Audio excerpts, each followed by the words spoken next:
Walking Out with Jonathan Holloway and Liam Grundy.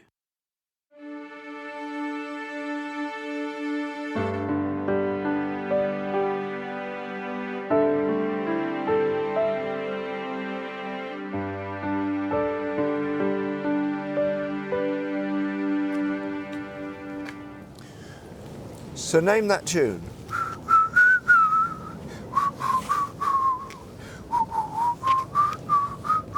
Oh. Amen Corner, if paradise was half as nice. Thank you very much. As heaven that you take me to. Who needs paradise? I'd rather have you. Yeah, that's absolutely correct. Sung by Andy Fairweather Lowe. Yes, that's correct on all counts. And a really, Andy Fairweather Lowe, much underrated, I consider. Do you like him? He was Clapton's sideman for a long time. Oh, was he? Because his song "Wide-Eyed and Legless." Wide-eyed and legless. Yeah, all right. I'm not going to do this all the time. It was. He looks in good shape. He looks in good nick. He has this band, the Low Riders. All right. And they're very good. Yeah, what do you...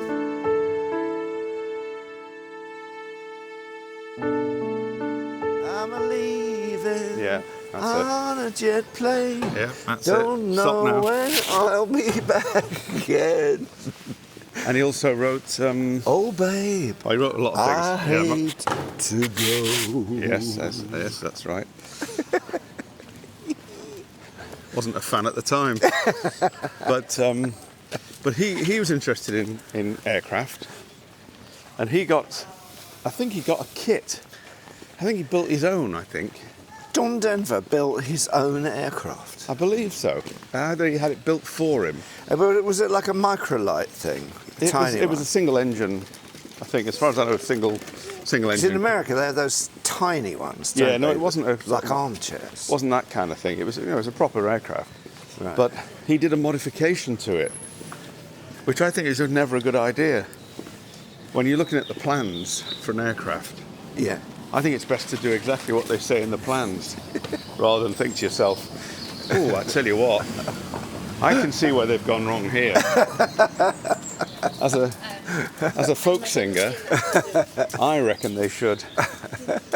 And they say, I don't know if it's true, but he relocated the switch to the fuel tank, or the second fuel tank, one of the fuel tanks. Either they said the switch was upside down, it was switched on when it should be switched off, or by then the plane had stalled and he couldn't get it back going again. I can't remember now, but that's how he died. No. Yeah. So John Denver died in a microlight aircraft. Not microlight, I have to make that point. Okay, not that. Single engine. A single engine, small DIY aeroplane. Yeah. Which he changed, he deviated from the original plan. That is what I believe to be true. Wow. Yeah. That's a good story. He made a modification, I think, was... That's a good yacht. Yeah. There's quite a lot of plane craft. Discovered over the weekend, I rediscovered my vibrato on the whistling. Oh, God. It's gone now, though. You should, if you want to get your whistling together, you should be listening to Roger Whittaker. He did a whole whistling album. Roger Whittaker. Yeah, he had the Whistling Mexican. Remember? What was that a song? Well, it was a whistling song. Yeah.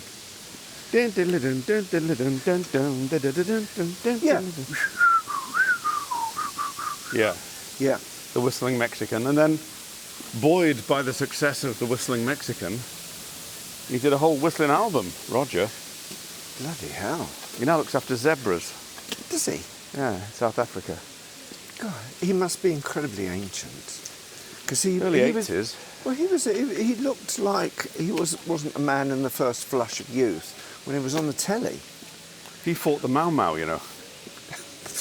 What? Roger. Did he? Fought the Mau Mau. Taught the Mau Mau? Fought. What? Fought?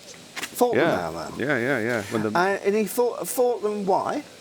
Because he was in the Kenya, the uprising in Kenya, I don't know, the Mau think it Maus. was. Yeah, the Mau Mau uprising, yeah. and it was brutally suppressed, I think, by the British Oh, was it? and by the people who suppressed them. And Roger Whittaker was one of them. Was he? He was only following orders, of course, but I think so. Yes. Was he whistling at the same time? What they used to say to him was, what made them flee? I think in the end, I think they used to have to say to him, look, we're creeping up on the Mau Mau. They don't know we're here. Don't doing any of that whistling. Because that'll give it away immediately if they hear the whistling Mexican. So, you had Roger Whittaker with his whistling, and who was the guy who used to do it?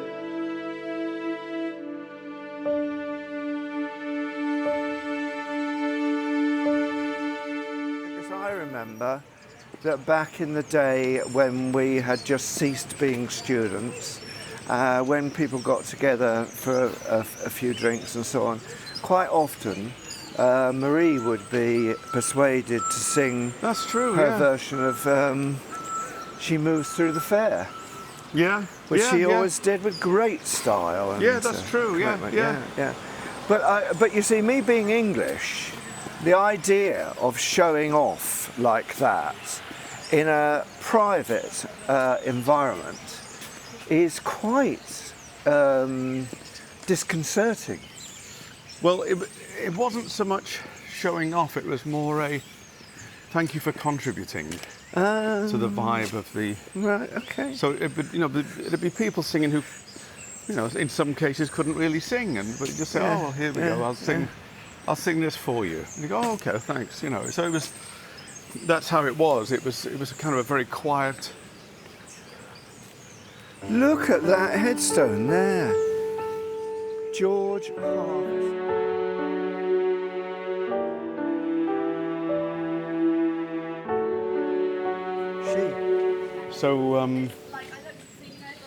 So that was, if we had visitors, I'd play a bit of piano and Peter would play perhaps a bit of guitar. My dad would sing. We always felt it was a bit felt a bit shy. I didn't really like... awkward. Yeah, I wasn't really I hadn't had a glass of whiskey, so... Well, it's interesting because the counterpoint to that is my experience of being a child at home. So I was sitting in the classroom in my junior school. I think it was in the third year, so I must have been 7 and 8 or 9. And I couldn't swim. Right. And somebody came into the classroom, a senior member of staff at the junior school, came into the classroom and said, there's a competitive swimming gala at Clapham Baths next week. We are short of somebody to swim on behalf of the school. Is there anybody here who can swim, who would want to take part? And I, as if I was outside myself, an out-of-body experience, watched my hand go up. Wow. And I said, I'll do it. And they said, right, okay, Jonathan, right, you've got to be at the bars on such and such a date with your swimming trunks and your towel out, ready to go. And I turned up to this event and I couldn't swim. And I don't know why I'd volunteered. I didn't know why I'd volunteered for it. And, where we all lined up at the end of the pool. Did you have a death wish? I literally have no idea why I did it. And I wasn't even particularly afraid. Yeah. I was under the misapprehension that because you'd seen people swimming on the telly and they just jumped in the water and did it. Oh, right. That it would be an easy thing to do. And sure enough, the race started, I jumped and I immediately nearly drowned. and they had to get one of those long poles that they used to have on hooks along the side with a hoop to fish me out. And I was fished out and nobody spoke to me. I had to get dressed and beetle off home, you know. Brilliant. To this day, I've got no idea why I did that. But it set the tone for the rest of my life, where I've spent the rest of my life putting my hand up saying, yeah, I'll do that. Well, that's quite right, and then worrying about it afterwards. Worrying about it afterwards.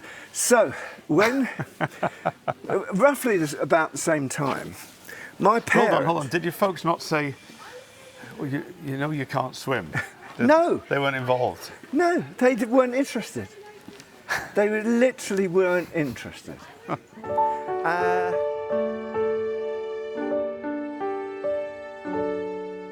So anyway, my dad, who was always a bit aspirational, always a bit sort of comedy up himself and trying to improve us, you know, improve his family's situation, he joined an amateur hypnotist circle. Right. And what they used to do was, it was in the days where there was never wine served, it was always cocktails, gin and tonic and whiskey and soda and so. Whiskey and dry ginger, Canada dry ginger. That's the thing, yeah. So we'd go round somebody's house on a Saturday evening, and they were always called Uncle this and Uncle that, even though they weren't any relation. Yeah, that was a standard and term of so respect. we'd go to somebody's house in Thornton Heath, for example. Yeah. And there would be silver skin onions, and there'd be a cheddar and pineapple porcupine and all that kind of stuff. And there'd be a few drinks, and then there'd be the hypnotism, and it was always the couple's poor kids who had to be the subjects of this hypnotism. It would be the classic, you know, what you must watch my hand. Yeah. And you're getting sleepy, your eyelids are getting heavy. See, now I'm not involved with the social services, but an alarm bell is ringing here. Yeah, okay. Right. So yeah, you know, and you're going to sleep, you're going deeper, 10, 9, deeper still, 8, 5, 4, 3, 2, 1. You're completely asleep now. And when I click my finger, you're listening only to my voice was one thing. Yeah. You only listen to my voice, don't hear anything else. When I click my fingers, you're going to wake up and you will see that there's a fly in the room and I want you to chase the fly. Oh. And so there would be a click. And then I was sitting there thinking, well, I can either chase the fly around and look a twit, or I cannot. I can look at my dad and say, I'm not asleep, in which case he will be appallingly embarrassed. And probably do it all over again. Yeah. So I would stand up and I would leap about, mock, pretending to catch a fly. And so there'd be various different... Prefiguring your acting and performance. Oh, exactly, darling. I think. So, you know, that would happen. But, and this is where your worry about the social services comes in, there was always a thing where I had, my little forearm was exposed, you see, and he'd get out a corkscrew, right? And you're in deep sleep, and you can feel no pain. You feel no pain. He'd get the friggin' corkscrew and stick it in my forearm. And I would be feeling pain. Yeah, as any sane child would. But I had to pretend that I felt no pain. And whenever we went to these hypnotism nights, there'd be sooner or later this corkscrew or the cocktail stick or some manifestation of this "you shall feel no pain" thing. Dear God. And I knew it was coming eventually, so I was fearful to my boots. I was literally scared. God, I bet you were. What about the other kids in this? I won't call it a cult. In the room, did they were all getting stuff stuck in them, and there were never more than, say, 3 or 4 couples, and it was a social evening, and it was this amateur hypnotism to hypnotise your kids. Yeah. They never tried hypnotising their wives or anything. No. Because that doesn't work, by the way. yeah. Tried that. But it's interesting that when I read the book about that Nicholas Tomlin.